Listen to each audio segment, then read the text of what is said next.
All right, we're back in the saddle here, just plugging our way along. Here you can really see the leaves coming out. Obviously it's always a little bit kind of milder next to the bodies of water, so you can see quite a bit of leaves coming out, which is just shocking because like 2 weeks ago it was still cold and there was snow on the ground. The temperatures lately have just been ridiculous, like one extreme to the other. I don't know what it's going to get up to today. As I mentioned, it was already 16 and it felt like 20. And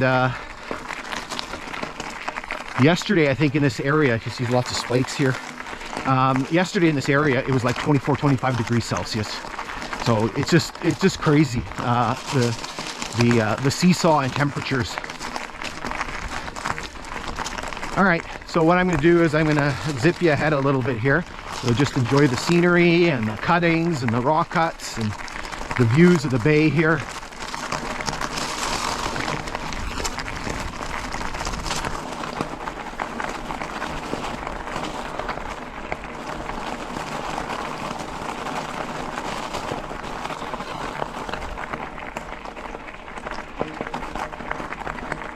And so here we have, surprise, surprise, yet more rock work. Shocking. Okay, so what I'm going to do is I'm going to ride you through this rock cut because if the sun comes out, we're not going to be able to see anything. It's a fairly sizable rock cut. It's pretty long. It's a few hundred meters long. You can see here it's probably in, I don't know, 15-foot range, maybe more, 12, 15 feet. It just keeps progressively getting higher. You can see again the beautiful view of the bay here. You can imagine in the early days the trees wouldn't be here, so you would just see that view the entire way. And so here you can see it's just completely blasted out of this very, very heavy rock. And so here you can see, I don't know if this piece would have been blasted out. I would imagine it would have been, but you can see the height. You know, here we're in the 30-foot range, maybe more. And same thing with over here. So you can just see the absolute gigantic height of this and the work that would have been required to construct this. Here you can see one of the drill marks. So I believe they would have used air power drills to drill through. And again, just the massive height. You can see it's also on the I keep forgetting which direction we're going. So we're going south. So that's the west side. This is the east side. So this is the east side of the cut. Again, you can see here, we're over 30 feet here. And you can see here on the west side,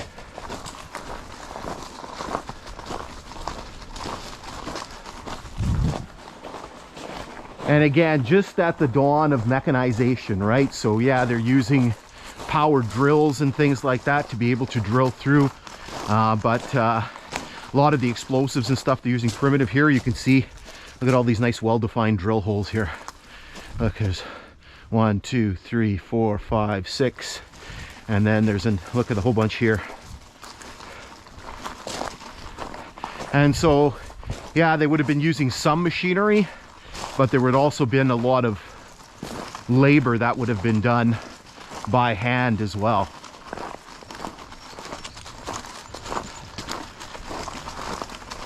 And so here the rock cut comes to an end, and basically this is the last kind of real significant rock cut on this section. And again, remember, this whole area here was just one big kind of rockfall warning.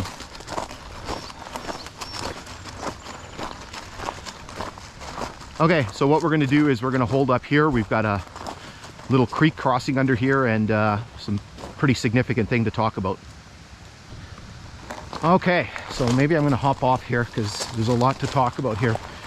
All right, so you can hear the water that's running here. So there is a creek that comes down the face. It's hard for me to look that way. There's a creek that comes down off the face of the ridges here, the Palisades. Here you can see the milepost marker, 89.65.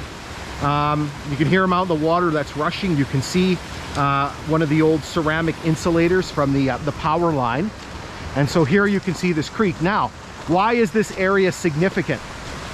Let me get past and then turn back the other way here. So you can see this creek, it comes down from there. Now, so the significance of this is really starts with this creek. And it goes back to the construction of this line. So, I mean, the techniques that they were using to build this line at the time are nowhere near similar to the ones that they would have used today to build railway lines. And one of the big issues with parts of this railway line is some of the substructure of the soil. So basically what's underneath the grade. And so essentially they would have scraped away part of this and then filled it up with material. Now the problem is there's a mesh point, and I'm not a geologist, I'm not an engineer, but basically you have the underlying soil, and then you have the material that's on top. And those materials don't, you know, as I do this using my Italian, I like to talk with my hands, they don't mesh very well, okay? And so essentially, because we're close to this body of water here, which used to be an old outlet of Lake Nipigon, you have a lot of clay soils under here. And then so you have all of this material that you put on top, and they don't, again, they don't react very well together. So why am I talking all about this? Well, what happened is rewind to 1994. So April 1994, we have a eastbound train that's coming. So basically coming from Thunder Bay, coming this way on its way up to Long Lac and eventually Hornpain. And so as it's doing that, so it hits Jellicoe first, then Long Lac, and then Hornpain. As it's coming north, what's happened is that creek. So this is the end of April. I mean, the thaw is happening. There's still snow on the ground. There's still ice. So what's happened is the ice is accumulated inside that culvert, basically plugging that culvert. And so what's happened is the water has basically backed up into this area. And what ends up happening and we're gonna walk over there, is now there's a culvert here. So essentially it ends up backing up and saturating the grade in this area. And you can kind of see that this area looks like it's been sort of repaired, that there's work that's sort of been done to this. And so the ground here becomes super saturated with water, and eventually it lets go. Basically this whole area gets washed out. And unfortunately, we have that eastbound train that's coming. And so as they basically round that corner, they look ahead, and you can imagine, I mean, this was not main line. So the Kinghorn was a secondary line. So on the main line, the trains are traveling much faster, but typically trains are traveling 30-35 miles an hour. I don't know, I can't remember exactly how fast they were traveling. The Transportation Safety Board report is online. I will put a link to that in the description. This is where the accident happened, right here. So milepost 89.75, you'll notice that there is a culvert here now. So essentially the train turns that corner, and all of a sudden the crew notices that this whole area of the grade has been washed out. Emergency braking, but they're still traveling, and I think they end up hitting the cut at about 27-28 miles an hour. And so basically the first couple locomotives essentially plunge into the washout, and then a whole pile of cars come to rest on top of them. Some of them spill down the embankment into onto the ice on the bay. And unfortunately, there were no fatalities. You can see a piece of a tie here. There were no fatalities, but two of the crew members were very seriously injured in this derailment. Here you can see kind of one of the legacies of that derailment.